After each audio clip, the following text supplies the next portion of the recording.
Filoteia, parte 3, capítulo 8. A mansidão no trato com o próximo e os remédios contra a cólera. O Santo Crisma, que a Igreja, seguindo a tradição dos apóstolos, usa no sacramento da confirmação e em diversas outras bênçãos, compõe-se de óleo de oliveira e de bálsamo, que nos representam, entre outras coisas, a mansidão e a humildade, duas virtudes tão caras ao divino coração de Jesus e que ele nos recomendou expressamente, dizendo-nos: aprendei de mim, que sou manso e humilde de coração. Como se unicamente por amor destas duas virtudes quisesse consagrar o nosso coração ao seu serviço e aplicá-lo à imitação de sua vida. A humildade aperfeiçoa o homem em seus deveres para com Deus, e a mansidão em seus deveres para com a sociedade humana.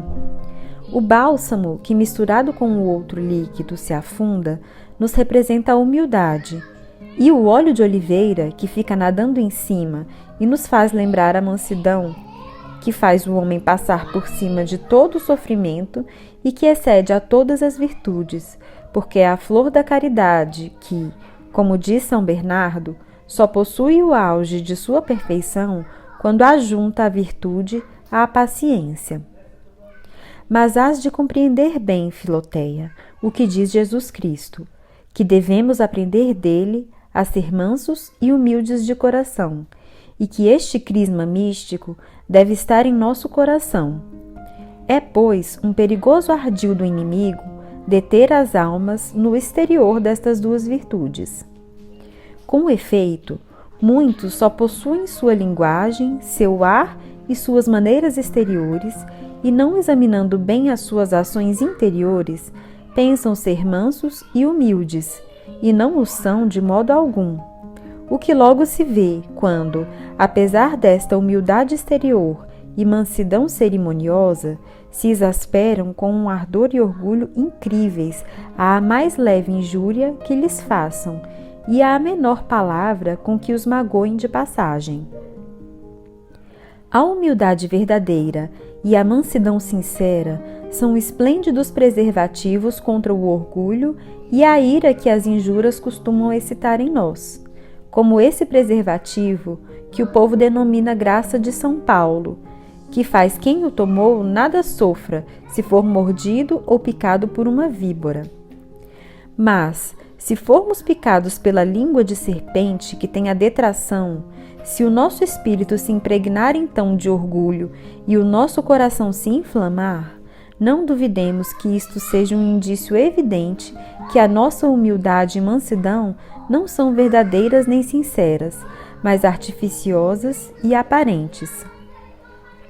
O santo e ilustre patriarca José, mandando seus irmãos de volta do Egito para a casa de seu pai, advertiu-os assim: não brigueis no caminho.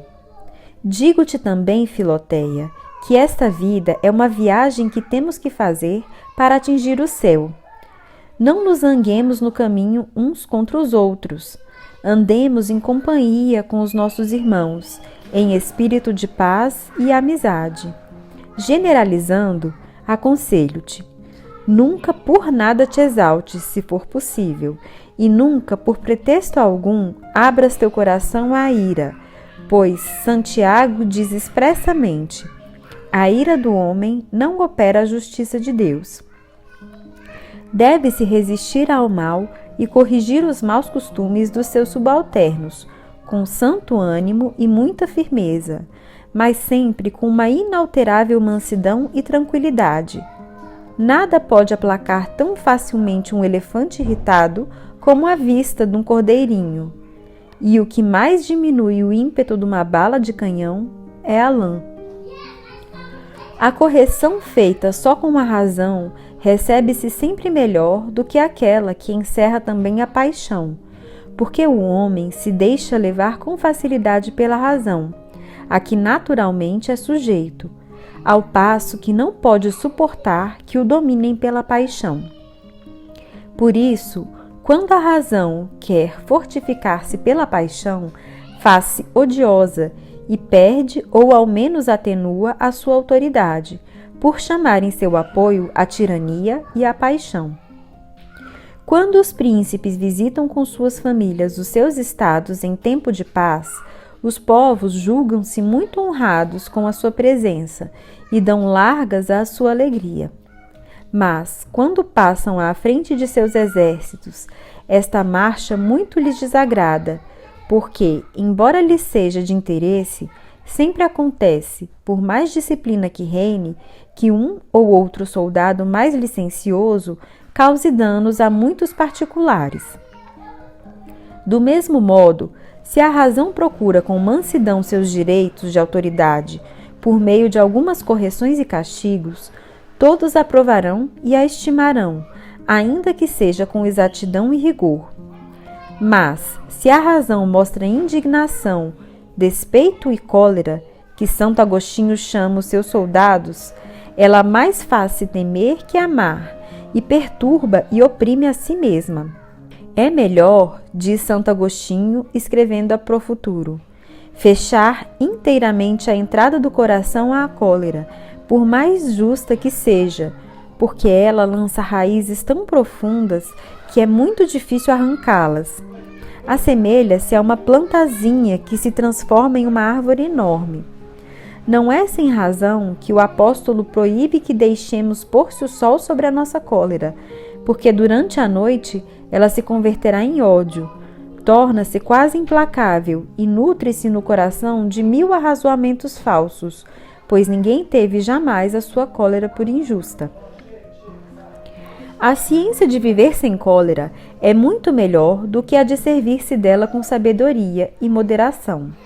E, se, por qualquer imperfeição ou fraqueza, esta paixão surpreender o nosso coração, é melhor reprimi-la imediatamente que procurar regrá-la.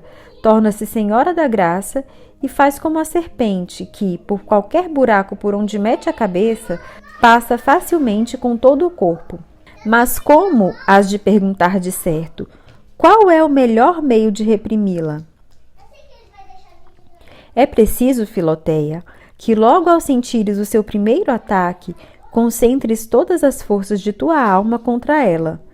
Não de um modo brusco e impetuoso, mas doce e eficazmente, porque, como se vê, muitas vezes nas audiências dos escritores, etc., que os empregados fazem mais barulho que aqueles a quem pedem silêncio, acontece também frequentemente que, querendo reprimir a cólera com impetuosidade, ainda nos perturbamos mais, e o coração, estando assim perturbado, não pode ser senhor de si mesmo.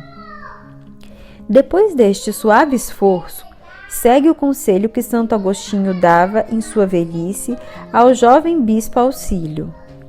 Faze, costumava dizer-lhe, o que um homem deve fazer, e, se em alguma circunstância da vida tiveres razão de exclamar com Davi, conturbado com grande pesar está meu olho, recorre imediatamente a Deus, dizendo com o mesmo profeta, tende misericórdia de mim, Senhor, para que ele, estendendo a sua mão direita sobre o teu coração, lhe reprima a cólera. Significa que devemos invocar o auxílio de Deus logo que nos sentimos excitados, imitando os apóstolos no meio da tempestade. E ele mandará, de certo, às nossas paixões que se acalmem, e a tranquilidade voltará à nossa alma. Advirto-te ainda que faças esta oração com uma suave atenção e não com um esforço violento do espírito. Esta é a regra geral que se deve observar em todos os remédios contra a cólera. Logo que mostrares que, levada pela ira, cometeste alguma falta, repara-a sem delongas, por um ato de mansidão e brandura para com aquela pessoa contra quem te irritaste. Pois, se é uma precaução salutar contra a mentira, retratá-la mal a ouvemos pronunciado, também, contra a ira, é um remédio eficacíssimo repará-la imediatamente por um ato de brandura. As feridas recentes são, como se afirma sempre, mais fáceis de curar do que as antigas. Demais, quando estás com o ânimo calmo e sem motivo algum irritar-te, faze um grande provimento de brandura e benignidade, acostumando-te a falar e a agir sempre com este espírito, tanto em coisas grandes como pequenas. Lembra-te que a esposa dos cantares não só tem o mel nos lábios e na língua, mas o tem também debaixo da língua, isto é, no peito, onde com o mel possui também o leite.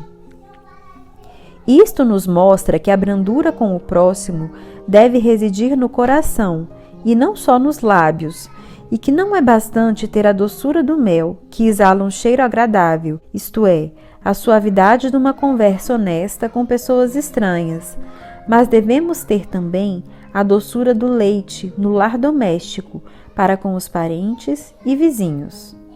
É o que falta a muitas pessoas, que fora de casa parecem anjos e em casa vivem como verdadeiros demônios.